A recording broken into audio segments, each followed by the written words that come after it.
നാളെ ഉത്രാടമാണ്, തൊട്ടടുത്ത ദിവസം തിരുവോണവും. നമുക്ക് എല്ലാവർക്കും അറിയാം, എല്ലാവരും ഓണാഘോഷത്തിന്റെ തിരക്കിലാണ് അല്ലേ? എന്നാൽ മനസ്സിൽ ഒരുപാട് സങ്കടങ്ങളുമായി ഇരിക്കുന്ന എത്രയോ അമ്മമാര് നമ്മുടെ കൂടെയുണ്ട്. എത്രയൊക്കെ അധ്വാനിച്ചിട്ടും പണം കയ്യിൽ നിൽക്കുന്നില്ല. കടബാധ്യതകൾ കാരണം സമാധാനമില്ല. സ്വന്തമായൊരു വീട് എന്ന സ്വപ്നം ഇനിയും നടന്നിട്ടില്ല. അതുമല്ലെങ്കിൽ മക്കളുടെ പഠനം, അവരുടെ ജോലി, നീണ്ടുപോകുന്ന വിവാഹ കാര്യങ്ങൾ എന്നിവയോർത്ത് നെഞ്ചുരുക്കി പ്രാർത്ഥിക്കുന്ന ധാരാളം അമ്മമാര് നമ്മുടെ ചുറ്റിലുമുണ്ട്. അങ്ങനെയുള്ള അമ്മമാരോടാണ് എനിക്ക് പറയാനുള്ളത്, നിങ്ങൾ ഒട്ടും വിഷമിക്കേണ്ട. വരാൻ പോകുന്ന ഈ ഉത്രാട നാളില് നമ്മുടെ സങ്കടങ്ങളെല്ലാം മാറ്റി ഐശ്വര്യം കൊണ്ടുവരാൻ ഓണത്തപ്പൻ അഥവാ സാക്ഷാൽ തൃക്കാക്കരയപ്പനും മഹാബലി തമ്പുരാനും നിങ്ങളുടെ വീട്ടിലേക്ക് പടി കയറി വരുന്ന ഒരു ദിവ്യ മുഹൂർത്തമുണ്ട്. ഉത്രാട പാച്ചിലിന് മുൻപായി നിങ്ങളുടെ വീടിന്റെ ഉമ്മറത്തും ഉത്രാട സന്ധ്യയ്ക്ക് നമ്മുടെ അടുക്കളയിലും നിങ്ങൾ അമ്മമാര് ചെയ്യേണ്ട അതീവ രഹസ്യമായ 2 കർമ്മങ്ങളുണ്ട്. ദാരിദ്ര്യത്തെ പടിയിറക്കി മഹാലക്ഷ്മിയെ കുടിയിരുത്തുന്ന ഈ പുരാതന രഹസ്യങ്ങൾ ചെയ്താൽ വരുന്ന ഒരു വർഷക്കാലം നിങ്ങളുടെ വീട്ടിൽ ധാന്യത്തിനും പണത്തിനും ഒരു കുറവും ഉണ്ടാകില്ല എന്ന് മാത്രമല്ല, ഇത്തവണ നിങ്ങളുടെ വീട്ടിലെ ഓണം പൊടി പൊടിക്കുമെന്ന് തന്നെ പറയാം. അതെന്തൊക്കെയാണെന്ന് ഞാൻ വളരെ വിശദമായിട്ട് തന്നെ പറഞ്ഞു തരാം. വീഡിയോ ഒട്ടും സ്കിപ്പ് ചെയ്യാതെ പൂർണ്ണമായിട്ട് തന്നെ എല്ലാവരും ഒന്ന് കാണണം കേട്ടോ. നമ്മുടെ കാരണവന്മാർ, അതായത് നമ്മുടെ പൂർവികന്മാർ പകർന്നു തന്ന പുരാതന ആചാര വിശ്വാസ പ്രകാരം ഒരു വീട്ടിലേക്ക് മഹാലക്ഷ്മി കടന്നു വരണമെങ്കിൽ ആദ്യം അവിടത്തെ അലക്ഷ്മി ചൈതന്യത്തെ നമ്മൾ പടിയിറക്കേണ്ടതായിട്ടുണ്ട്. അതിനായി ഉത്രാട നാളില് നമ്മൾ ചെയ്യേണ്ട ഒന്നാമത്തെ കാര്യം ഇതാണ്. എല്ലാ അമ്മമാരും ഒന്ന് ശ്രദ്ധിച്ച് കേൾക്കണം കേട്ടോ.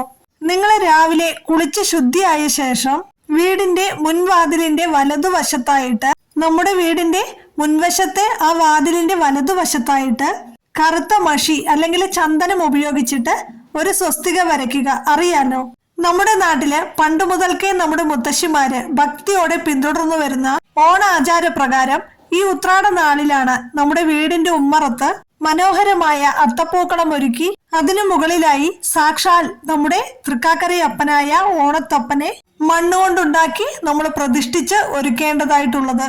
കേരളത്തിലെ പല പ്രദേശങ്ങളിലും ഓണാചാരങ്ങൾ വ്യത്യസ്തമാണ്.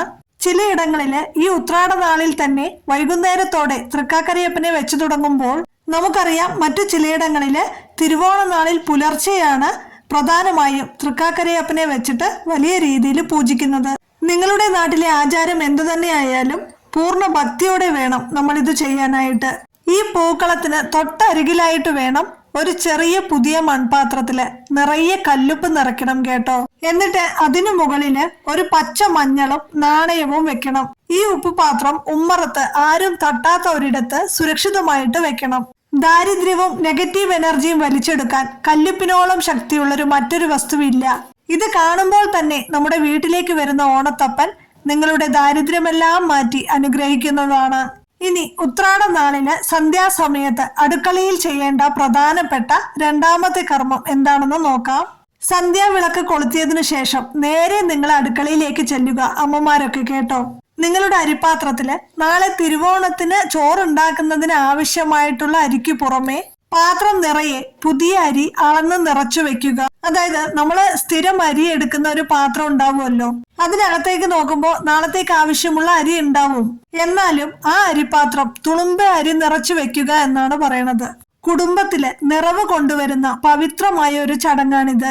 ഉത്രാട ദിവസം സന്ധ്യയ്ക്ക് എല്ലാ അമ്മമാരും നിലവിളക്ക് കൊളുത്തിയ ശേഷം ഈ ഒരു കർമ്മം ചെയ്യണം കേട്ടോ. തിരുവോണ തലേന്ന് രാത്രി നമ്മുടെ അരിപ്പാത്രം ഒരിക്കലും ഒഴിഞ്ഞു കിടക്കാനായിട്ട് പാടില്ല. ഈ അരിപ്പാത്രത്തിന് മുകളിൽ നിങ്ങള് 1 രൂപ നാണയവും പച്ചമഞ്ഞളും വെച്ച് എന്റെ കുടുംബത്തിൽ എന്നും ഈ ഐശ്വര്യം നിലനിർത്തണമേ, മക്കളുടെ ദുരിതങ്ങള് പൂർണ്ണമായിട്ടും മാറ്റണമേ എന്ന് ആ ഒരു നിമിഷം മനസ്സുരുകി പ്രാർത്ഥിക്കുക. അതോടൊപ്പം തന്നെ ഈ ഉത്രാട രാത്രിയിലും തിരുവോണ രാത്രിയിലും നിങ്ങൾ അടുക്കളയിൽ ചെയ്യേണ്ട വേറൊരു കർമ്മം കൂടിയുണ്ട്. നിർബന്ധമായിട്ടും എല്ലാ അമ്മമാരും ഇത് ചെയ്തിരിക്കണം കേട്ടോ.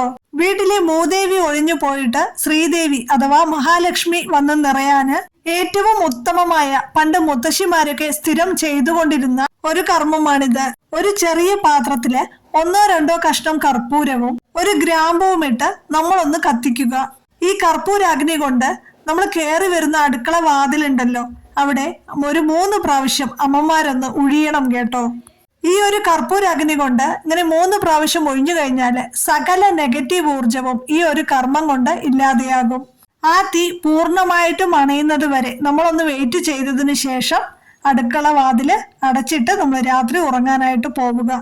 കൂടാതെ തിരുവോണ നാളില് രാവിലെ സദ്യവട്ടങ്ങൾക്കായിട്ട് നിങ്ങൾ അരിക്കലത്തിൽ വെള്ളം വെക്കുമ്പോൾ ആ അരിപ്പാത്രത്തില് 4 വശങ്ങളിലായിട്ട് ചന്ദനം ചാലിച്ചു വെക്കുക.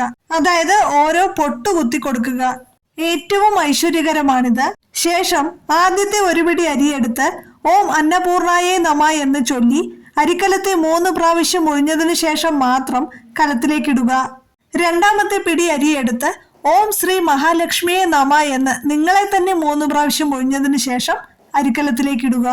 ബാക്കി അരി മുഴുവൻ ഓം നമോ നാരായണായ എന്ന് ജപിച്ചിട്ട് വേണം അരിക്കലത്തിലേക്ക് ഇടുവാനായിട്ട്. സാക്ഷാൽ അന്നപൂർണേശ്വരി ദേവിയും മഹാലക്ഷ്മിയും ഒന്നിച്ചെത്തി 2 കൈകളും നീട്ടി നിങ്ങളെ അനുഗ്രഹിക്കുന്ന അപൂർവമായൊരു മുഹൂർത്തമാണിത്. തിരുവോണ ദിവസം ഒരു കാരണവശാലും ആരും കുളിക്കാതെ അടുക്കളയിൽ കയറരുത് എന്ന് മാത്രമല്ല, മത്സ്യമാംസാദികള് പൂർണ്ണമായിട്ടും ഒഴിവാക്കുകയും വേണം.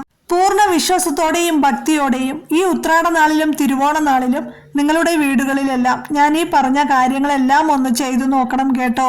ഐശ്വര്യ ദേവതയെ സ്വീകരിക്കാൻ നമ്മൾ തയ്യാറാണെന്ന് കാണിക്കുമ്പോൾ ഭഗവാൻ മഹാവിഷ്ണുവിന്റെയും മഹാലക്ഷ്മിയുടെയും അനുഗ്രഹം നിങ്ങളെ തേടിയെത്തും. ഇത് മറ്റുള്ള അമ്മമാരിലേക്കും ഒന്ന് ഷെയർ ചെയ്യണം കേട്ടോ. നമ്മുടെ മക്കൾക്കും നമ്മുടെ പ്രിയപ്പെട്ടവർക്കും നമുക്ക് എല്ലാവർക്കും ഇപ്രാവശ്യത്തെ ഓണം ഐശ്വര്യപൂർണമാവട്ടെ എന്ന് നേരുകയാണ്. എല്ലാവർക്കും ഡിവൈൻ ദിയുടെ ഓണാശംസകൾ.